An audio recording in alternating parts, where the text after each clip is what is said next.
Vote से जो सरकार बनती है, सरकार में कितनी ताकत होती है। इटावा के लोग तो सबसे ज्यादा समझदार होना चाहिए। वो देखते हैं कि जिन लोगों ने वोट लेकर के सत्ता में पहुंचे वो कहां आगे बढ़ गए, कितना आगे बढ़ गए। अगर 30 साल पहले का सफाई याद करो या 30 साल पहले के उन लोगों को याद करो तो देखो वो कहां थे, और 30 साल बाद जब वोट दे करके वो सत्ता में पहुंचे तो 30 साल बाद वो कहां है और उनके लोग कहां हैं।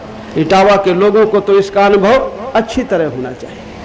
अगर इटावा के लोगों को अनुभव नहीं है तो उत्तर प्रदेश में और कहीं के लोगों को अनुभव नहीं हो पाएगा।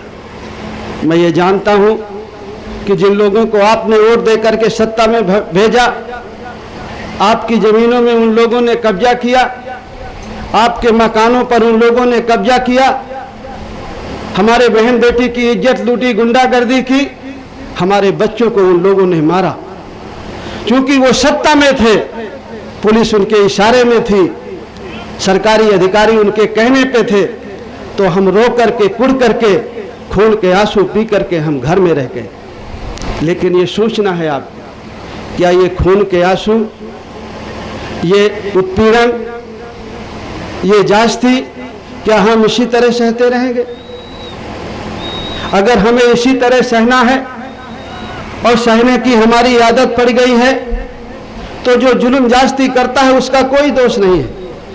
असली गुनाहगार तो वो होता है जो जुल्म और जास्ती को बर्दाश्त करता है। जब हम जुल्म जास्ती को बर्दाश्त करते हैं तो जुल्म जास्ती का करने वाले का मनोबल बढ़ता है।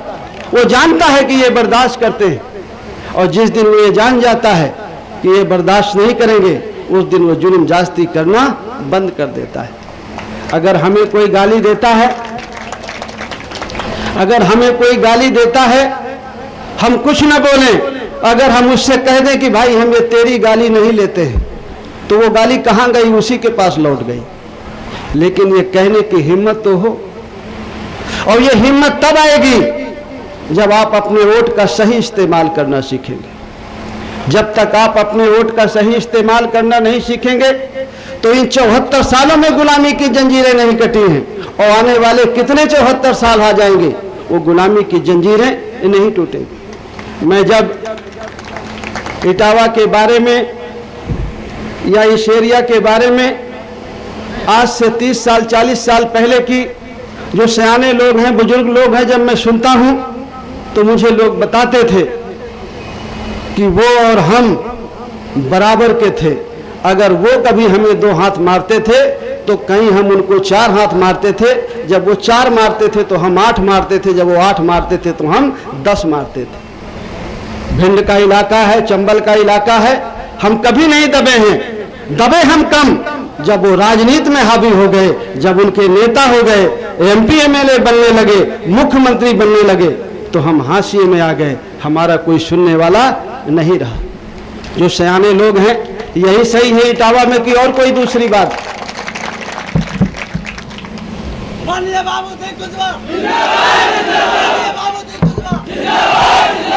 मुझे लोगों ने बताया कि इटावा भिसी भरतना में एक बार हमारा MLA हुआ। अब जब दूसरी बार वो लड़ने गया तो उसके विरोध में जो आदमी था, जो हमारा एक बार का MLA था, उसके गले में रस्सी बांध करके कुएं में उसको लटका दिया। उससे कहा कि और लड़ेगा चुनाव, वो बेचारा डर गया, दब गया। ये सारी चीजें मैं जानता हूं, समझता हूं। जो आपके ऊपर जुल्म जास्ती होती है मैं वो भी जानता हूं, और जो मेरे ऊपर हुई है वो भी मैं जानता हूं। लेकिन अगर वो जुल्म जास्ती को मैं खाली चिल्लाता रह जाऊं तो क्या हल होगा? जुल्म जास्ती का मुकाबला तो तभी होगा, उस व्यवहार का बदला व्यवहार से हम तभी देंगे जब हम अपने वोट का इस्तेमाल करके शासन और सत्ता तक पहुंचे। और जब तक हम शासन और सत्ता तक नहीं पहुंचेंगे तब तक जो हमारे ऊपर होने वाली जुल्म जास्ती है उसका मुकाबला हम कभी नहीं कर पाएंगे। मुझसे बहुत सारे लोग कहते हैं कि गठबंधन हो जाए तो ज्यादा अच्छा रहेगा। जिन लोगों को सत्ता की बहुत जल्दी है, बड़े उतावले में मुझसे कहते हैं कि मंत्री जी गठबंधन कर लेते तो बहुत अच्छा होता। मैं पूछता हूं किससे कर लेना चाहिए? तो कुछ लोग कहते हैं थोड़ी हवा तो समाजवादी पार्टी की है, उससे हो जाता तो अच्छा रहता। कुछ लोग कहते हैं कि 4 साल हो गए लठ खाए हुए, पीठ फिर से मजबूत हो गई है, गठबंधन कर लेते तो फिर लठ खाते तो ज्यादा अच्छा होता। मैं उनसे पूछता हूं कि जब हम गठबंधन करेंगे और हमारी पार्टी अभी उनकी नजर में छोटी पार्टी है, और गठबंधन करके हम जब वोट देंगे तो सरकार उनकी बनेगी कि हमारी? आप कहां खड़े रहेंगे?